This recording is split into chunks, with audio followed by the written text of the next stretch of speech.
two live-action versions of 2000s animated films both came out this year. While both are getting decent feedback and critical acclaim, I believe that one of them, How to Train Your Dragon, did everything right that the other one, Lilo and Stitch, did wrong. And many live-action films will come out trying to emulate How to Train Your Dragon, but will end up on the dust heap after a few months, just like Lilo and Stitch. Hi, I'm Andrew. I'm a filmmaker who just directed my first feature film, and I'm a movie reviewer with over 100 movie reviews. We're going to closely examine each of these films today in detail and figure out why, at the end of the day, one of these films will go on to be watched multiple times over and over again, and the other one will end up being forgotten and lost to time. Let's start off with Lilo and Stitch. Lilo and Stitch changed the relationships between several characters, particularly Nani and several of the characters she interacts with, mainly Nani and Lilo, Nani and the social worker, and Nani and David.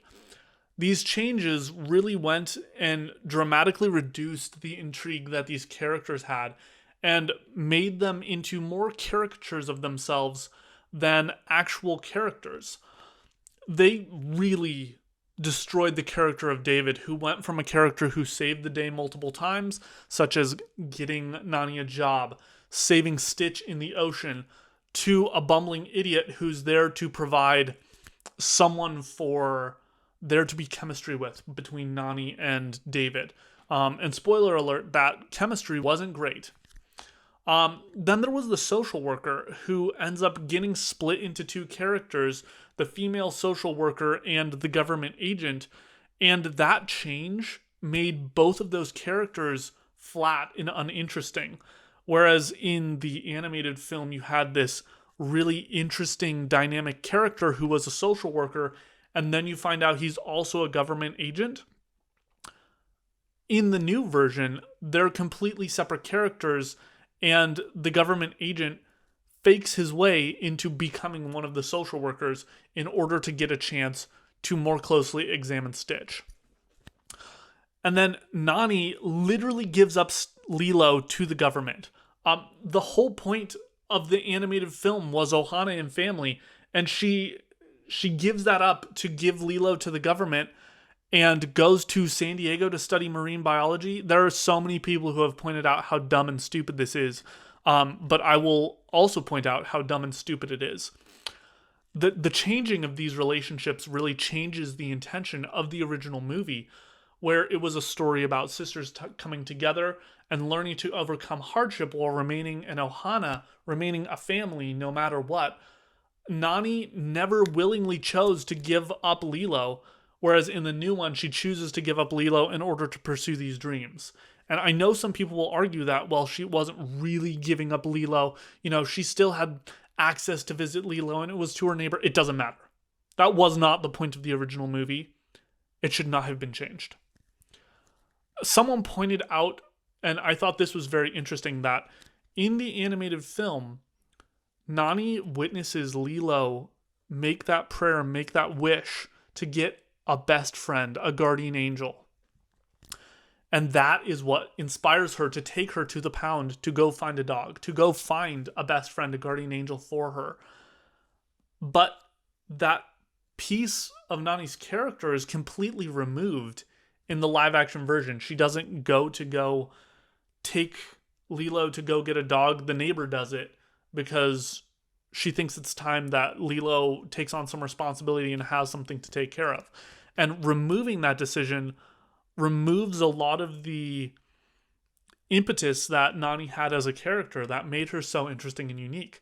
And repeat after me, Nani would never give up Lilo to the government to go to school. That was a horrific decision, a terrible decision. How to Train Your Dragon, on the other hand, keeps the relationships between the characters true. That fundamental core relationships that are in this movie, it keeps them true.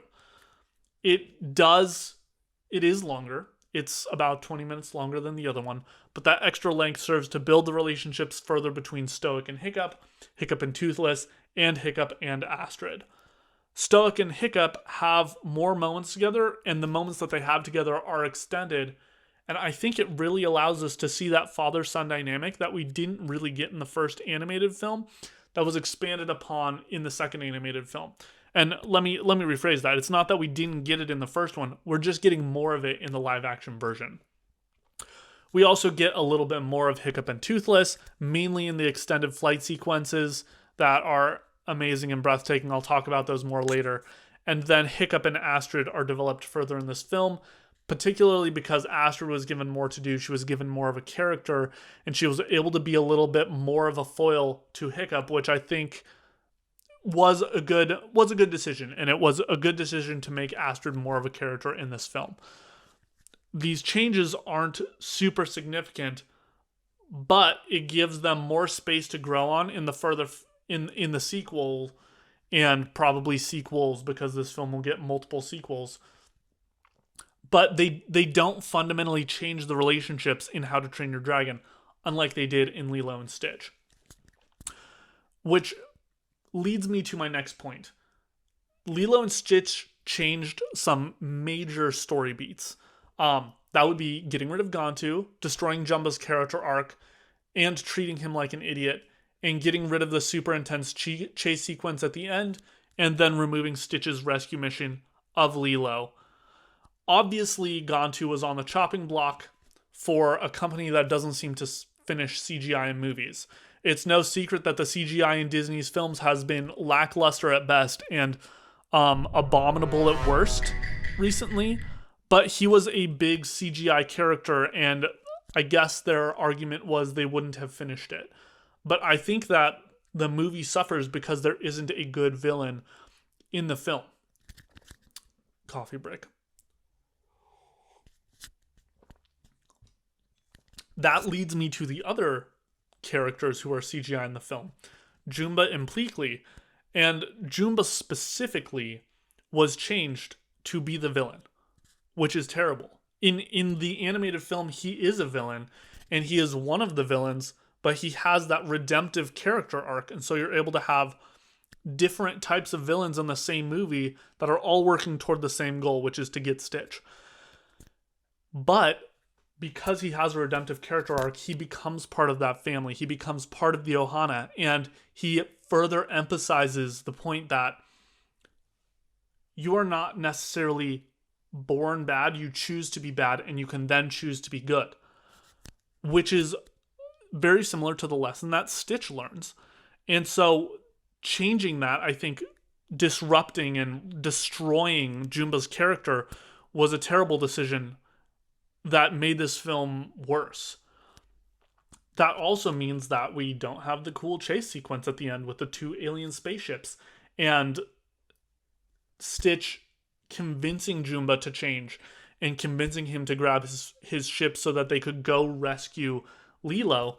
And that, not choosing to have Stitch have that rescue Lilo moment, I understand that he has like a little bit in the cockpit of the ship and whatnot, but it's not that great. It's not as good as the original. It gave me less of a reason to root for Stitch than I had in the animated film. Also, this is super small, but why couldn't they get the Elvis songs back? Those were so interesting and so crucial to the original film. I don't understand why you couldn't just get the Elvis songs back. It's probably a matter of money, in which case you're making hundreds of millions of dollars on this. Spend the extra 20 or 30 million and get the Elvis songs, for crying out loud. But looking at this from the bigger picture, the new Lilo and Stitch is significantly more boring and uninteresting. Again, this changes the film, which the original is about Ohana and family, and just makes this a movie about a girl finding a pet that she likes. Boring. On the other hand, How to Train Your Dragon stayed true to the story beats of the original, and this really did feel like what Dan DeBlow, the director of this film, said, that he was using the animated film as the final audience test screening and not as an inspiration. They basically tried to take the original and say, how can we improve even marginally on the original? Not how can we change the original and try and update it for the modern era. And I appreciate that so much, because I think that it helped it made How to Train Your Dragon a film that I would watch again. The biggest thing, though, that I think irked me so much about Lilo and Stitch versus How to Train Your Dragon is that Lilo and Stitch's CGI and live action did not improve upon the original. If anything, it made it exponentially worse. The CGI is unfinished. There was a shot of Nani's hand like running through the back of Stitch's head, and you could tell they forgot to CGI her hand and try and make it so that her hand actually like interacted with his fur, because it didn't, and it was really weird. The colors in the new live action version were so flat. It's that dull, bland gray that Disney has been experimenting with, and it's so boring. And then the camera work was uninspired and plain. It was like the DP got there and was like, we'll just set up, we're going to set up a medium here, and then we're going to set up a close-up and a close-up, and that should be good. I don't need to set up anything interesting to try and film these scenes whatsoever. Whereas How to Train Your Dragon CGI, that felt finished. The dragons felt real. I felt like they belonged in the world, and it didn't feel like they were skimping on the CGI. They showed us these breathtaking shots of the dragons in full daylight so that they had to have finished CGI. The flying scenes were incredible. Dan DeBlow talked about how he knew how important those flying scenes were to the audience in previous versions of the film. And so what he did was say, how can we take that and elevate it to the next level? The flying sequences were where I was so happy that I went to go watch this movie in theaters. That was the highlight of the film for me, absolutely. And then I really liked the colors that they played with in the movie. I think that they brought a lot of life into it. And then there were several shots that I audibly gasped in the theater. The shots were beautiful, absolutely beautiful. I'd love to do a breakdown of the shots in the live action version of How to Train Your Dragon. So if that is something that interests you and you'd like to see me do that, please hit the like button and comment down below so that I know how many people would watch that version, that video that I'd make. But I think it's becoming such a problem these days, and it's no secret that CGI companies are overworked and underpaid. They're going to the lowest bidder who can churn it out the fastest, and we're going to see that exponentially increase with AI now. And it is hurting so many movies, because gone are the days where the CGI felt astonishing and you were blown away by the fact that Davy Jones existed on screen with Jack Sparrow. That was absolutely incredible. Nowadays, we're using CGI because we're lazy and we can just do it in post-production, or we didn't finish the script, we didn't finish writing the film, and we aren't actually sure how this element is going to look, so let's just finish it in post. Once we figure out how the script works and like what the character is supposed to be seeing, then we can make it in post-production, and I think that's greatly hurting the intentionality behind movies, which is why I think How to Train Your Dragon did better than Lilo and Stitch. Lilo and Stitch felt the need to embellish certain areas of the film because they thought that these were ultimately going to lead the audience to like it better. I think, for example, Nani's underwater rock running, Jumba and Pleakley's earth costumes. And I'm struggling to think of other examples when I was writing this, because I was like, I'm forgetting this movie. What comes to mind is the animated film, not this schlop that they put on screen. And genuinely, I think that the live action Lilo and Stitch is so forgettable. I've been actively forgetting it since I watched it in theaters. Meanwhile, How to Train Your Dragon chose to add embellishments like giving Astrid and Snotlout parents. And they chose to actually address the fact that there are Vikings of different races in the movie in a very interesting and unique way that I think made a lot of sense why they had Vikings of different races in the film. Do I think it needed to be there? No. But was it a choice that they made, and I think it worked because of how they did it? Yes. They also beefed up Astrid's role significantly from what it was in the animation. But I think that it worked because they stayed true to her character. Another big thing is that Lilo and Stitch changed the entire team who was working on the new film. It did not have anybody from the original movie on it, apart from some of the actors who had like cameo roles here and there. But funny enough, do you know that the directors of Lilo and Stitch, the 2002 movie, are Dean DeBlow and Chris Sanders? Those names might sound a little familiar to you because they're the guys who directed the original How to Train Your Dragon.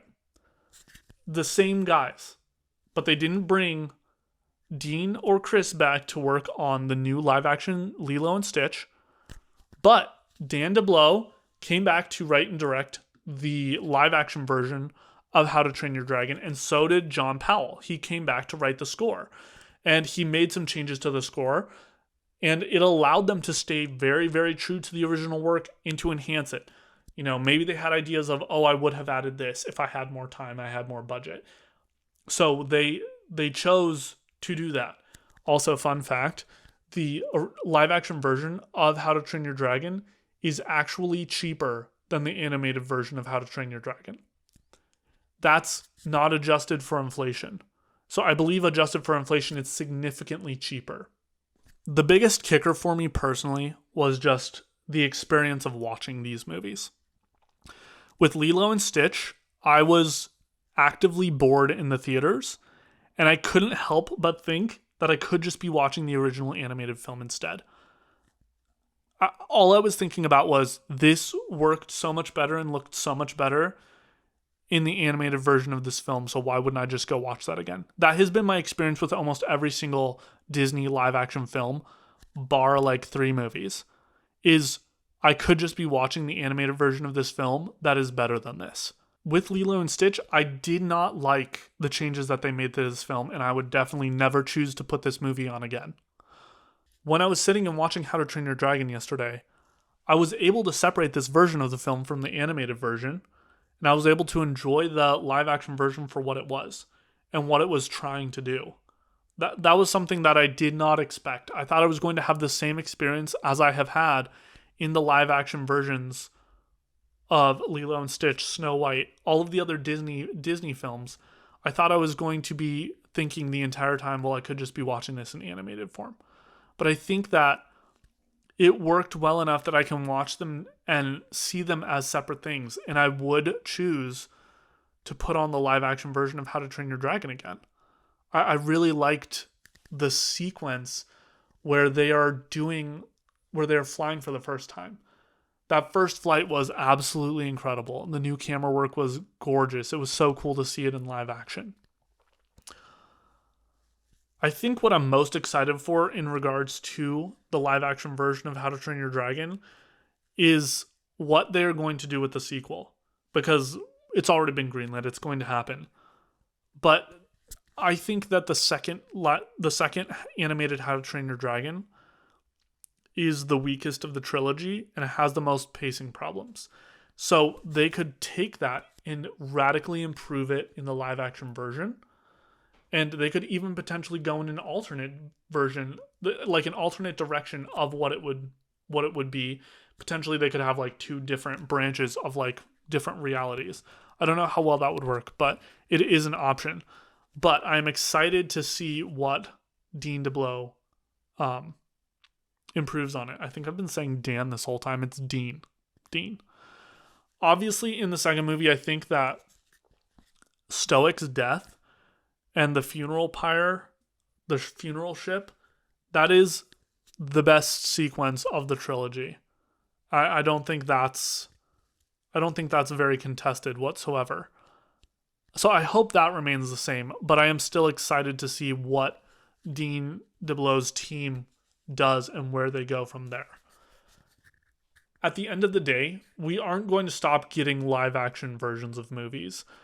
Between how much money Lilo and Stitch and How to Train Your Dragon made over the course of a month, which I think is over $1 billion at this point, those 2 movies have cemented the fact that we are going to get live action movies till cows come home. And that's never going to change. But I think that the quality difference between these 2 movies is where we're going to see the most change in the future. Lilo and Stitch chose to change the heart of the original story and give us an empty husk, where How to Train Your Dragon breathes fresh life into the story and chose to stay true to the original film and honor it and treat it like a final test screening. Lilo and Stitch doesn't set up Disney live-action movies for future success because it furthers the live-action crap that Disney has been giving us for years now, but How to Train Your Dragon gives me hope that DreamWorks might actually care enough to at least try to improve on the movies that so many of us know and love. Thank you guys so much for watching. I'm trying to hit 10,000 subscribers by the end of this year, so if you could hit that subscribe button and stay tuned for more videos like this, that would help me out so much. Let me know in the comments if you've seen either of these movies or both of these movies and what your thoughts are, because I'm excited to read them and find out more. I'll see you guys in the next video.